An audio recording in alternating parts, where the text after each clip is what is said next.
Welcome to the Game of Life podcast, where we bring you inspiring softball stories, insightful tips from coaches and players, and explore how the game transcends its boundaries to become a metaphor for life.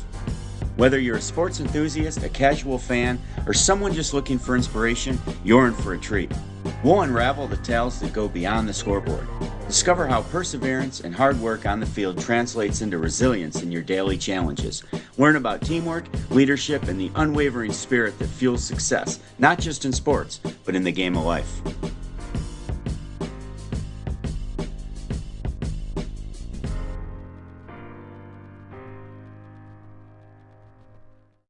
Hey, welcome back to the Game of Life. Glad to have you here. It's been a minute since we recorded. I know, hey, if my dad's looking a little tan, you guys were in Florida, you and my mom. So how'd it go down there? It's awesome. I mean, you forget being from up north, you forget that air doesn't have to hurt and sting when it hits you. It can be a warm breeze. So we spent a lot of time outside. It was fun. I was gonna say it's the little things in life, but I feel like every time I was talking to you, you were walking on the beach. How many miles did you walk and how many days you were there? Yeah, everybody get Uh, ready for this stat because it's well, crazy. I'd get up in the morning, I'd walk 5 miles around town, then I'd have breakfast at 9, then I'd take care of some computer work or business work.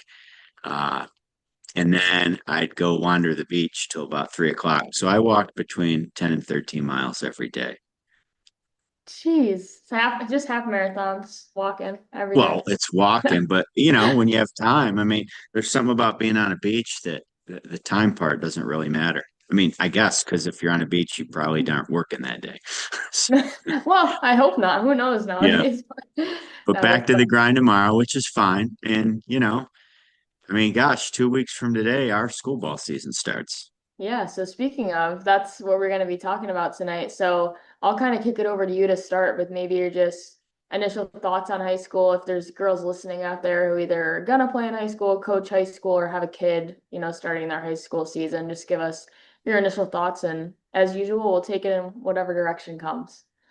Yeah, that's a loaded question. I mean, obviously, I enjoyed, and to be clear, when you and your sister played school ball, I was never a coach. I was just an umpire 200 feet out in the outfield fence, watching and second There's a guessing. lot of them. There's a lot of Well, them. and that's a fun part of the game too, because it gives you something to talk about. I know even in college, I'd second guess coaching strategy sometimes, not because the coach is right or wrong. It's just because it's fun to think, what would I do? What would I do? And I think that can be something healthy, but that's another talk and another podcast. But yeah, it's just I, I think it's the most wonderful time of the year, not December and Christmas. I think the start of school ball season, and there's several reasons why. I don't know if I can give you a topic. I have four topics I'd like to talk about in regards to school ball. And Do it. now I know you started, but I'll ask the questions and we'll let it rip for a couple minutes and see how that goes. How's that? Perfect. Sounds good. Okay. So, school ball, depending what grade level you are or how much experience you have, because once you've played, I mean, the goal is to get to varsity, and once you're on varsity, it really doesn't matter technically what grade level you are. It probably depends more on your experience there. But how does a player tackle the role of leadership? I have an interesting take on it. Uh, if you're called a captain or you think you want to be a leader or teammates are just going to look up to you, how do you approach that going into the season? Yeah.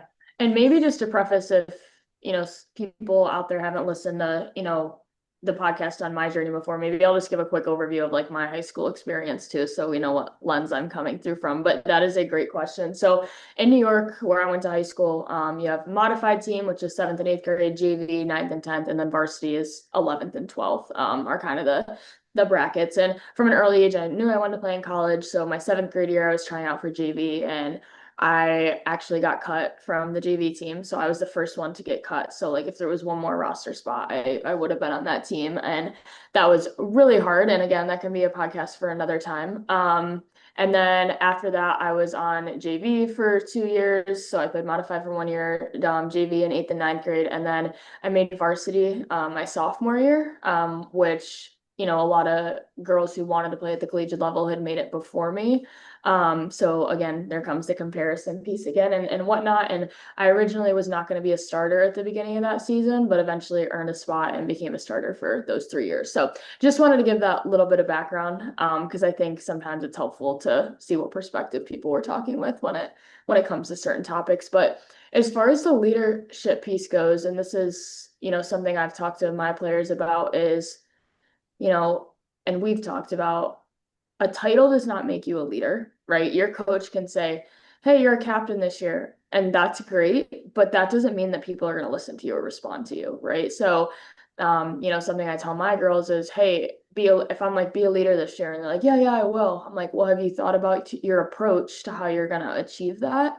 Are you gonna tell people what to do? Are you going to be a quiet leader where you create multiple or individual relationships, and that's how people start to respect you and listen to you? Are you going to lead by example? Are you a role player? Are you a bench player? What do you want to be known for as a leader?" And I think sometimes people think about that after the fact, but I think it's actually really important to think of that before the season starts or as it's starting. So a And lot there, but no, I'll take it from a coach's perspective quick. I take a little bit different of a tactic.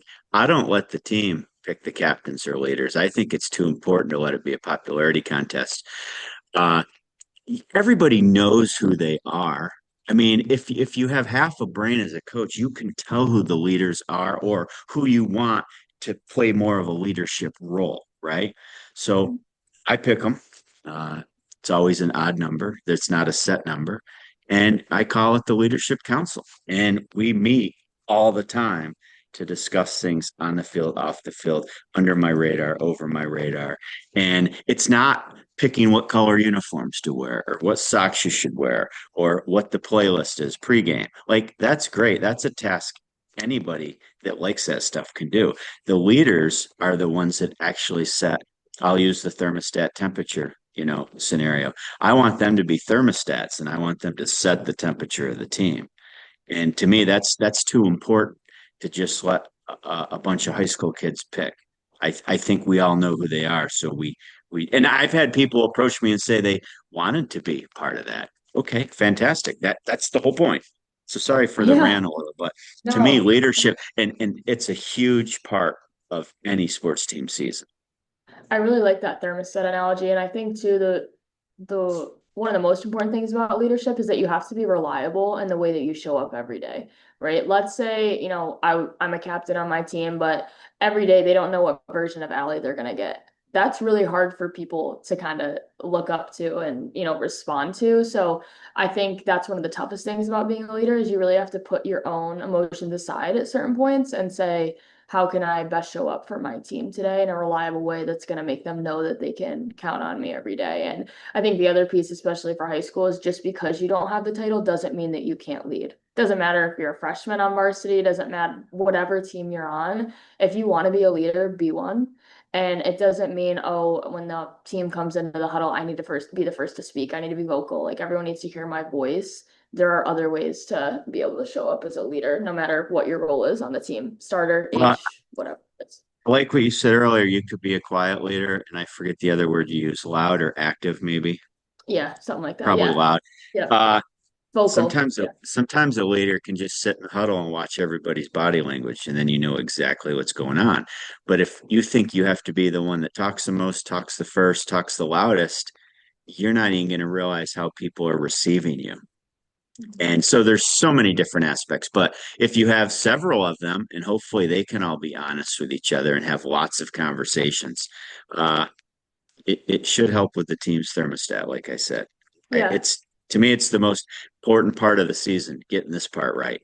And the other thing I think misconception about leadership, and this is just from my experience, I notice how I said you have to be reliable every day in the way that you show up. I didn't say that you have to be on a high every day, right? I didn't Right. say that you have to be 100% all the time performing well because I do think there's power and vulnerability as a leader too, of saying, hey, I'm struggling, or hey, I know we didn't have a good practice today, and hey, that's partially on me, guys. Like, I know it is, and I'm going to do this better. And I think just opening the door for communication like that as a leader is really special too. It doesn't have to be, oh, I have everything together all the time. Because one of the best pieces of advice I've heard about leadership too is when you act perfect, people can't relate to you because nobody's perfect. If you act vulnerable, people can relate to you because we all fail. So if you're acting perfect all the time, it's going to be harder for people to connect with you or relate to you. Affection versus vulnerability. Love that. Yeah, Mhm. and that's every single person in that dugout. I don't care what the role is, you know. Uh, Yep. well, that and now that I said what the role is, that goes to the next topic. Perfect Playing segue. playing time. If you have a team, not everybody's going to play equal. Not everybody's going to play, but I want you. Well, I have a couple ways I can attack it depending how you respond, but I'll let you just attack it. Like, talk to me about the concept of playing time as you enter a season, because maybe you don't know to start the year, right? Mhm.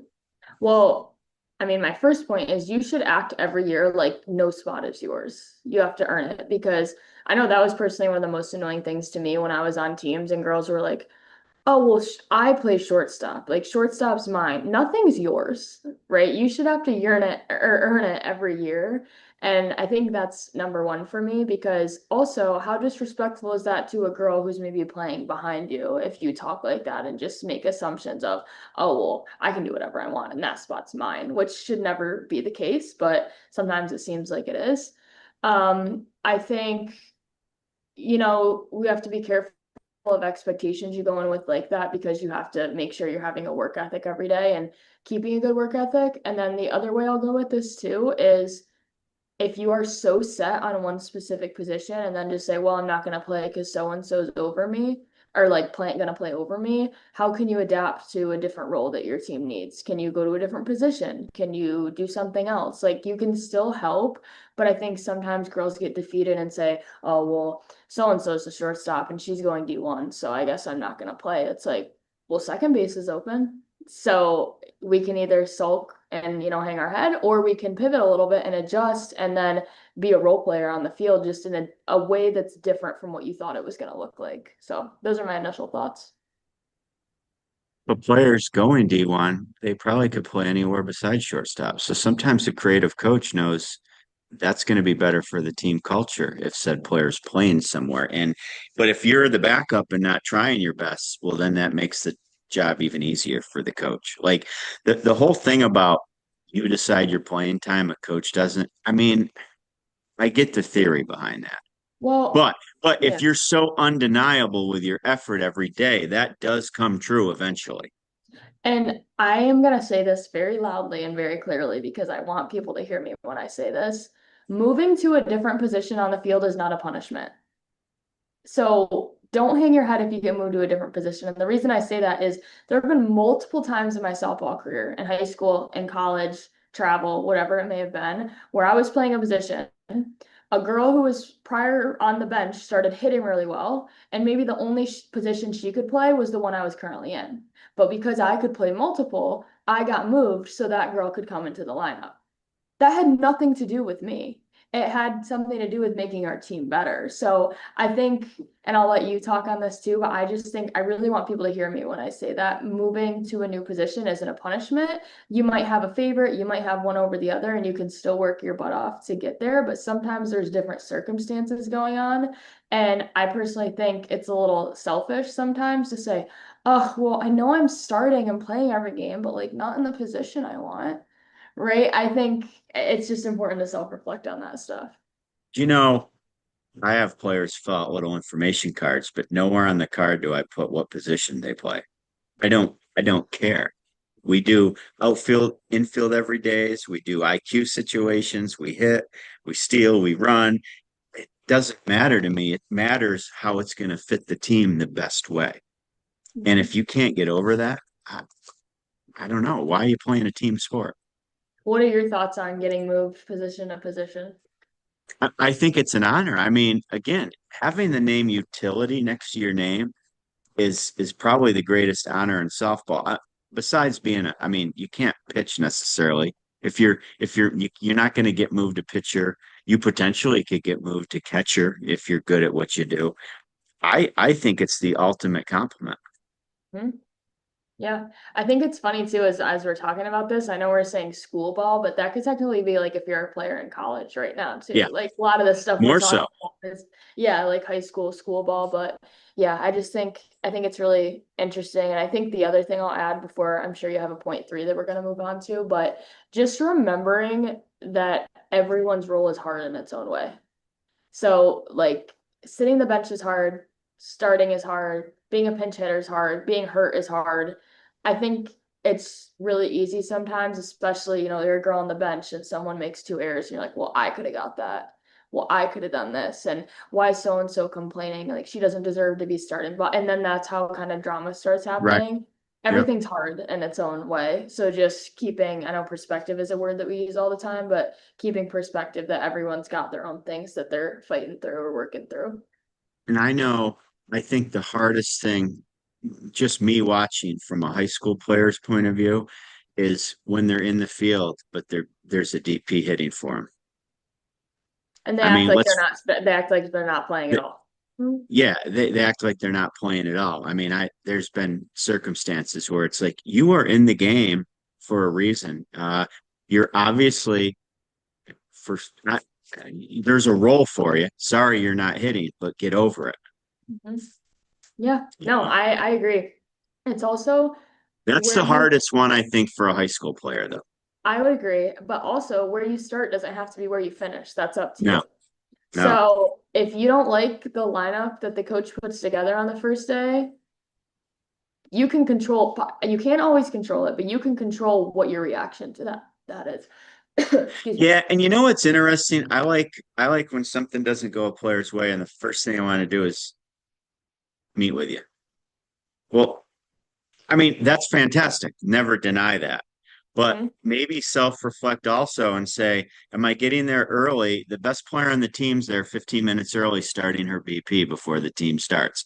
Maybe I should show up with that player the next day if I want to be in the starting lineup hitting and do that for a couple weeks and see the effort, right?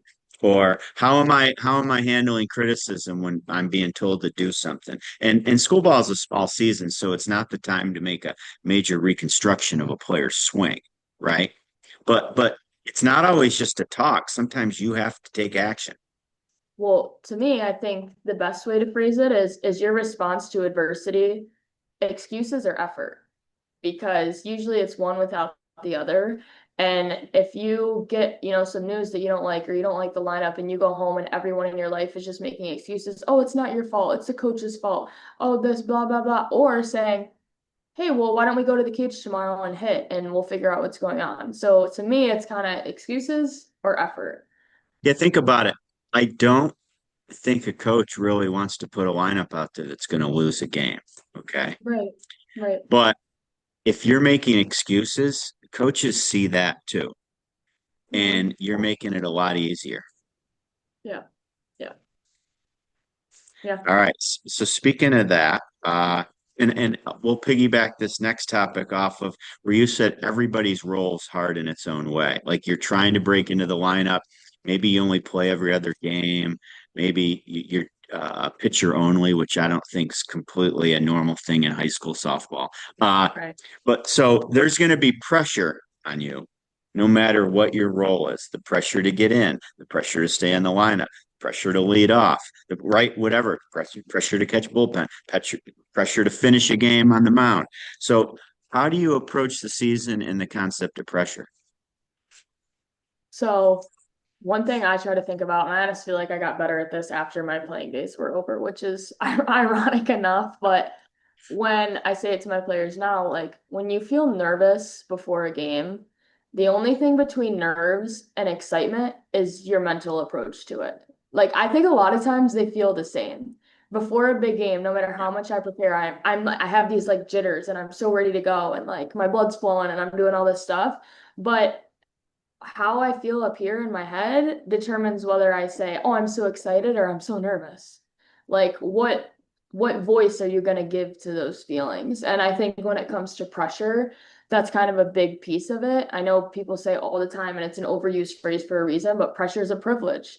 Like I wish I could go back to moments like that where I was like, "Oh, I'm feeling nervous." But really, that was just my love for the game. I was excited and I was amped up. And you're excited because you care. I'd be really worried if honestly you were playing in a big game and you didn't feel like some type of way about, taking the first pitch or going onto the field. Like for me, even in high school and in college, and before, the first pitch started, I'd go out to whatever position I was playing and I just kind of turn around and take a deep breath and try to take it all in.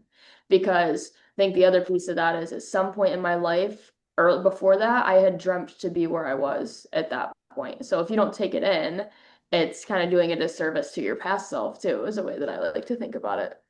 Again, after big moments, there's plenty of people that will tell you what you should have done different, how you could have done it better, how you weren't perfect, or in rare forms, congratulations. Yeah. So don't worry about the outcome. I know that sounds a little cliche-ish, but you just have to be so excited to win all these little combinations of small moments throughout your journey. I mean, whether it's one season, two seasons, all that becomes a career. You have to every time you think you're nervous, tell yourself how excited your past self would have been for you to be here, like you said. And And now all of a sudden it turns into gratefulness and excitement. yeah, well, gratitude is the biggest piece there. And going back to how this, third point started of every player every role has something different that's hard. To me, for me personally, my hardest seasons in high school and in college, I think mentally from like a pressure perspective, was the season after my really good one, or like the season after the breakout season. And I know that sounds kind of backwards, but I know a lot of players who have dealt with that of, oh, well, I did good last year. Like, I need to come out and do really good this year. And the problem with that is you have to focus on what got you there, not the outcome of it. So I think that's just something to keep in mind. But also, let's say you've never started before and you're starting this season. Now you feel pressure too. So there's that double-edged sword of, okay, well, both pieces are hard, even though they're different situations. Love it. I think that's fantastic. I want to end.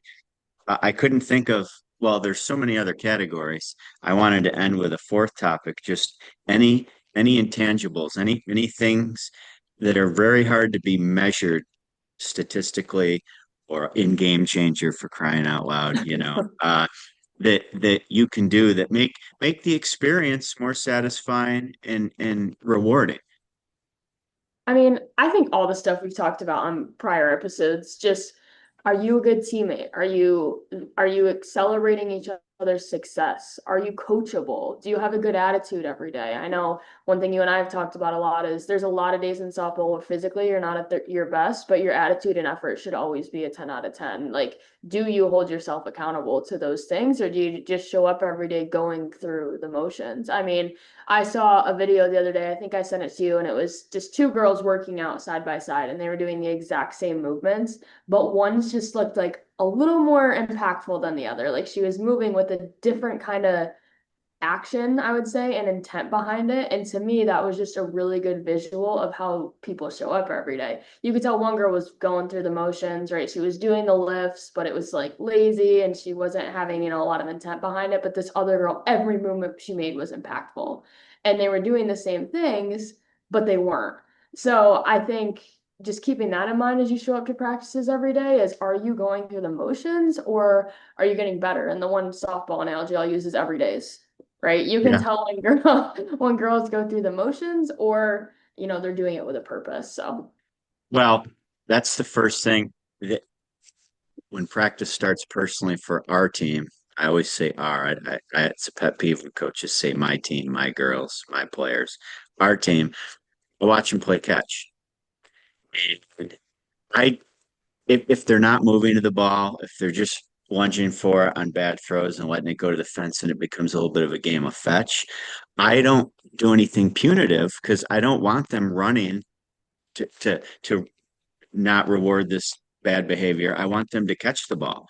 So they'll finish up. Captains they'll bring it in at the end, do their thing, and then I say, all right, let's go play catch now, and we do the whole thing over again because and I've done it where they're not allowed to talk, and I've done it, like sometimes just how you're showing up, just how you do something that you're supposed to just be naturally good at, and becomes a little boring and just becomes a prelude to what's to come, if that's the right word, means everything for moments, you know? And so Yeah. if you can't start a practice being grateful for playing catch and actually moving to the ball and stepping towards it and respecting the person you're throwing to enough to not throw flat footed off to the side, you know, like uh we're just gonna keep doing it till get it right. And I don't have to do that but once and it just becomes better, you know. Right. Uh, I so to love that. me, those little moments, that means the world. And you know, you said it in other episodes we've talked about community and being good teammates. Yeah. There's just so many reasons to get so excited for school Well, ball. well, that's what I want to talk about for a minute. And you can take this from high school or college, but what about the community piece? Like, do you think that's something that girls don't necessarily realize the impact of, or what are your just initial thoughts when I say that? It's they don't realize like there's in our personal community, it's a small town, but we have enough people in nearby cities. It's I call it like a tri-cities with the three small Yeah. towns. And we have really good sports writers and high school they pay real good attention to high school sports. They're getting more write-ups than they potentially may get in college. And you could be at the grocery store and wear your softball jersey after practice, you know, your practice shirt, and someone could say, "Great game yesterday." There's people that go to games that they don't even realize don't have any connection to the team. It's just fun.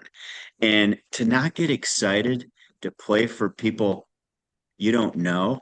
I mean, I don't mean worry about how you play in front of people you don't know, but not get excited that someone else is making time in their day to come watch you play a game Mhm. uh, or watch the news or watch the highlights and share it on their social media page. There's nothing better because there's not many times in life you're going to get to feel that way. Yeah. And I think too, like it's always good perspective when, growing up you said it best. We'd be in the grocery store out to dinner as a family and someone's like, "Oh, great game last night." And we were like, I'm not even sure who that person was, but that just Yeah. made my night. Like it's just it's a unique experience, especially as a high school athlete to be able to do that stuff and in college too. I mean, there were people in college who, whether it was alumni coming back after 10 years to watch or people who had just been in the Binghamton community for a long time and they wanted to come support the team. And I know this year or this past year when Binghamton had won the America East, their championship game was at 8 a.m. on a Sunday morning because of rainouts, and the stands were like packed with Right. people at 8 in the morning just from the community. Like, how does that not get you fired up if you're a player down there looking up at all the people who came to support you when they probably, had other things that they'd be doing at 8 a.m. on a Sunday. So I think if you're ever kind of feeling defeated during your high school season, just take a second to look around in the stands and look at all the people you don't even know that are there watching you Well, play. and without the right culture, coaches, sometimes parents, friend circle, uh, reiterating this all the time, unfortunately, a lot of these experiences get wasted on people that don't realize how good it could have been. Hmm. Hmm. So Yeah, definitely. awesome. Well, this Well, is exciting. yeah, good stuff. And This was a fun topic, and good luck to everybody starting, college players who have already started. Hopefully, this was maybe just some good perspective, but looking forward to the high school season. nothing better in a game of life. Always. All right. Bye. Bye.